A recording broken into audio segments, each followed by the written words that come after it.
welcome to Mr. Evgeny Lebedev. Thank you. I just launched straight in and tell you a little bit about my background. I remember as a little boy going to walk my dogs and seeing tanks roll up and park outside Kremlin, which was the seat of the Soviet government. On August 22nd, 1991, things completely changed and people's way of lives were turned upside down.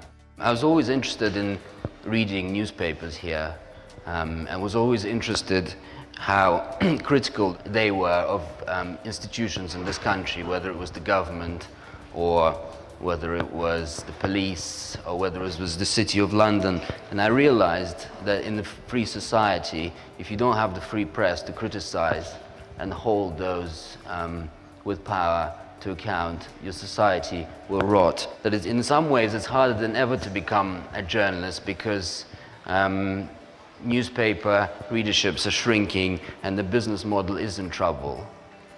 But in some ways, it's easier than ever because anybody can become a journalist these days because you can set up a blog and build up an audience. So if any of you guys want to be journalists or want to be in the media, in some ways it is really easier than ever. Just start a blog, start tweeting, build a following, and hard work really does pay off because there's so many more opportunities now. And if any of you are good at journalism, if any of you bring us good journalism, then we might even give you a job. Thank you.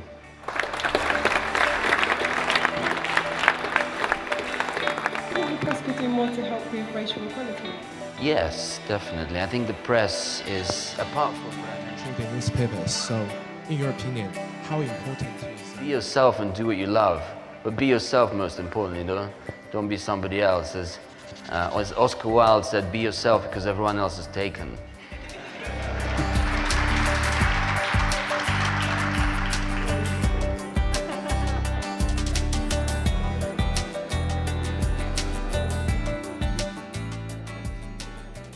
I really enjoyed it. I thought it was brilliant that someone with such a high status comes around and actually interacts with schools and students. And even better was that he, after, came and let us ask him questions personally. I found it really inspirational. I took pieces of what he had to say and brought it into my own aspirations as wanting to do media. So a lot of quotes that he had, I tried to apply it to my aspirations as well.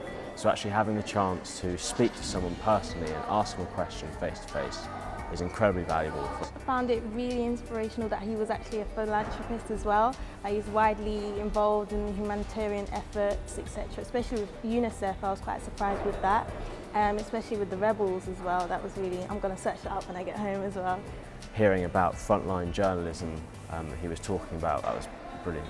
The importance and value of an organisation like Speakers for Schools can't be underestimated. Just the kind of opportunity that Speakers for Schools gives for organisations like ours is kind of unparalleled really. Lots of the students that were in the audience are from all over the world, and to hear him talk about his work in Africa and to hear him talk about the charity work that he's done in Latin America and other parts of the world, and the reporting that he does, I think really hit a tone with lots of the students.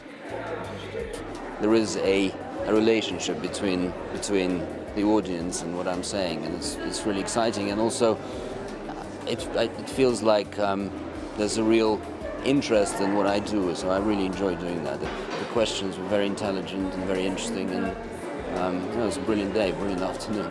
I've got to take my hat off to the work of the staff here, because they've done a lot of work with the students, preparing them for Evgeny's visit, giving them readings about his achievements and his background, but also getting them to think a little bit about what position he occupies in the business world. And I think that came across in some of the questions that the students asked at the end. So I was delighted with the excitement. I would say to other business leaders, do it. Come and speak. Come and speak at one of the Speakers for schools, because you can possibly change people's lives. It might be one person, it might be 3 people, it might be 10, but even if it's one, it's worthwhile.